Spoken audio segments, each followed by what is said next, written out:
Hey, big round of applause for Adam and the Goodway Group. Take it away, sir. All right, thank you. Yeah, so let's start here. I know that, so I'm Adam Herman. I'm the SVP of Business Strategy at Goodway Group. We'll get into what it is we do, who we are, all those things. I can already see, I mean, I get it. Day one, vendor 10-minute session here. This is where everybody starts to look at their phones or maybe go fill up their water. But I'll make you a promise. I'll try to do this in 9 minutes, give you a minute back if you don't stare at your phone.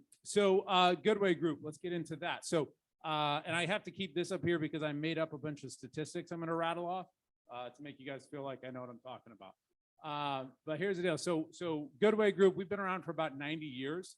We're privately held, independent company, have not always been in digital. Obviously, that wouldn't make any sort of sense. But for the last 16 years, we have.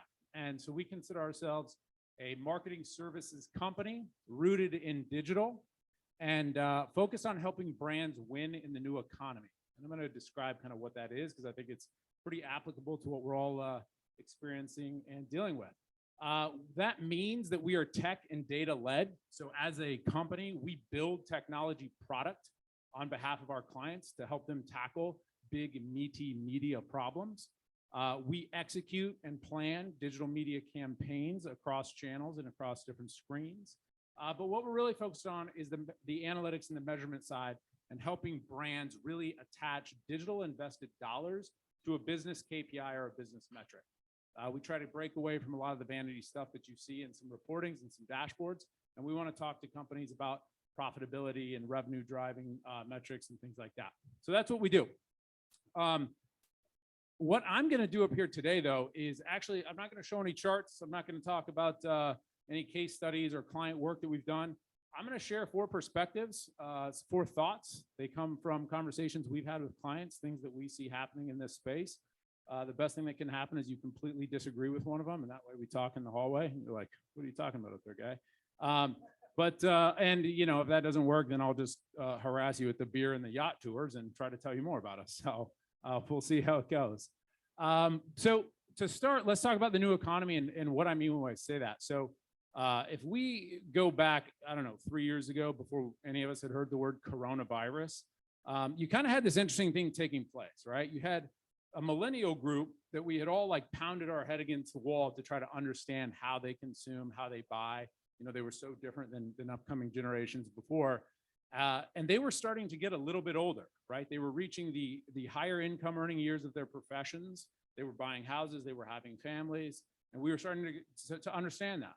And tinkering out in the garage was their pesky little brother, Gen Z, that we all knew was going to be super important. And we were saying, okay, we've got to pay attention to this, but we have time to plan. Again, we're 3 years ago.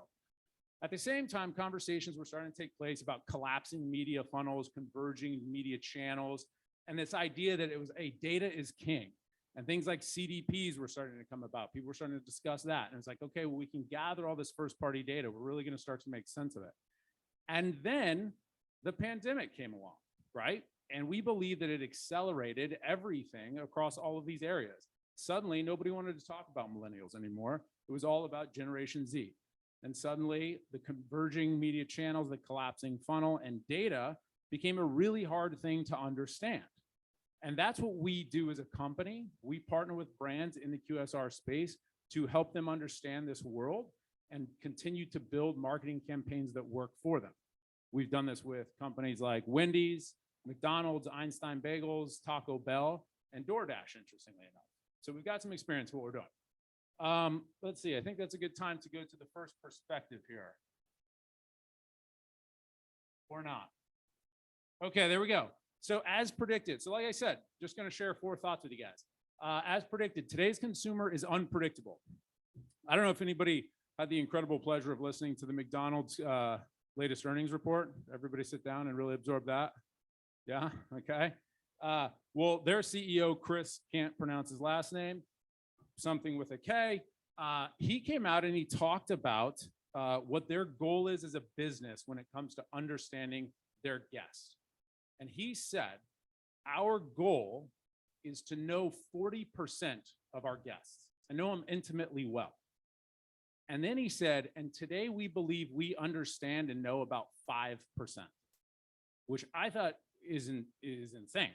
This is a company that invests billions of dollars, right? About 3 years ago, they bought a $1 billion data insights company. They launched McDonald's Tech Labs, which they ultimately spun off and sold to IBM. And then they launched their AI-driven drive-through that's going to be completely powered by robotics and all this stuff.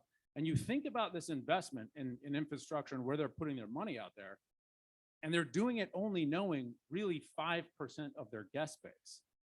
And the whole idea of that, I think, like the example or the stats kind of show that in today's consumer, we really don't understand anything about them, right? What's nice is that so much is taking place on a digital platform or in a digital world that it's all very measurable.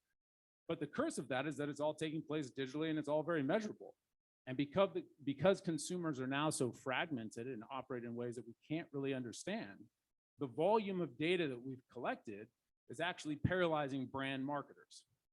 And so what we see is there's a very interesting discussion taking place where the smartest brands that we get to engage with are now saying, you know what, instead of using the data for me to chase my consumer and who I think it's going to become, I'm going to use the data to create operational changes for myself and get the consumer to start chasing me.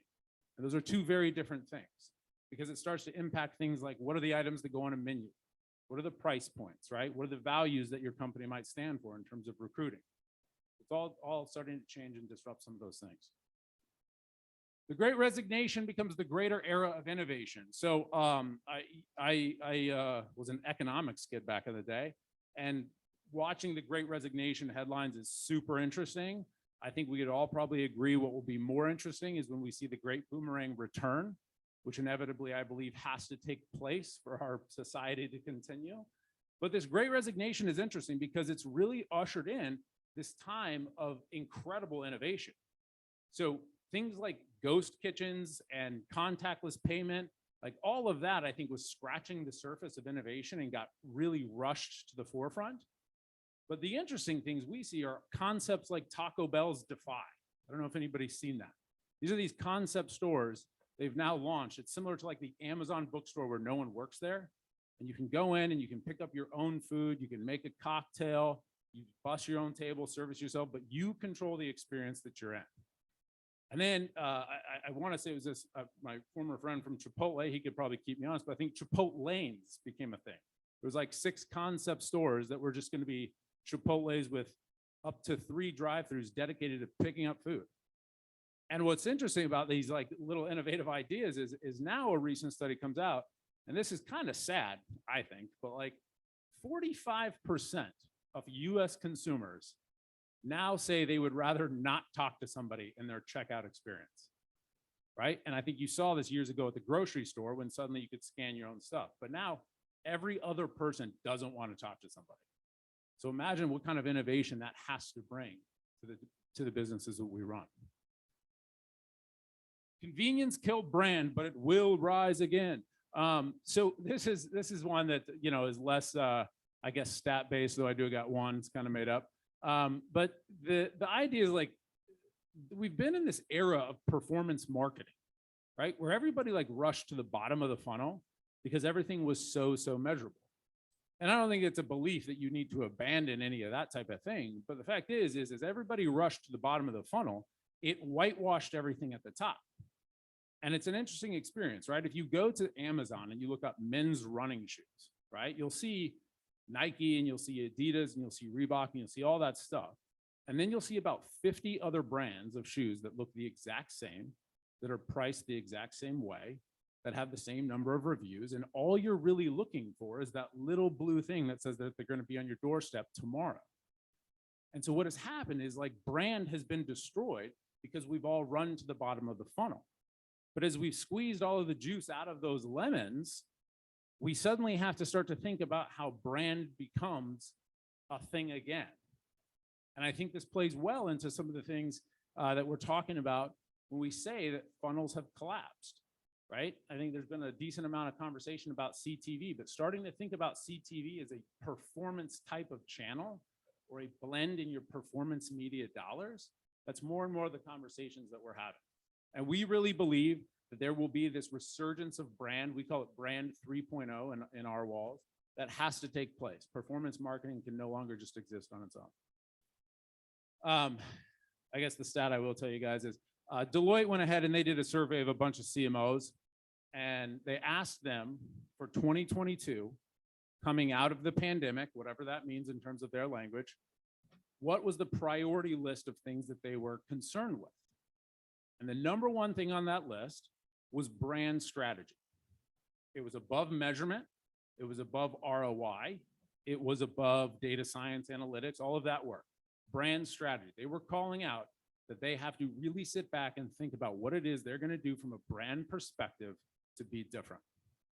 So we believe that convenience, sadly, killed brand, especially as food was able to get to your door so fast, but brand is going to matter again.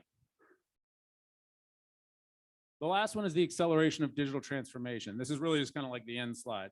And this is, there's one stat here, which I think is like, I kind of read it and I had to blink a few times, but anybody know what comes after Gen Z?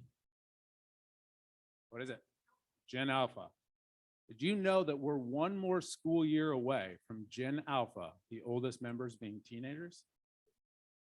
And when you think about that, you think about where purchasing power within the family exists, it's usually in that teenager timeframe. And we're one more school year away from the next generation being an influencer in the family wallet. And I think that that's crazy because if you go all the way back to what we were saying about this new economy, where 3 years ago, we said Gen Z was out there pestering around, playing in the garage, doing some interesting stuff that we were having a hard time understanding. We're about a school year away from the younger sibling walking in the house. So if anything I said sounds kind of interesting or not, that'd be great. Would love to talk to you guys more about it. Like I said, we're Goodway Group, and thank you guys for the time.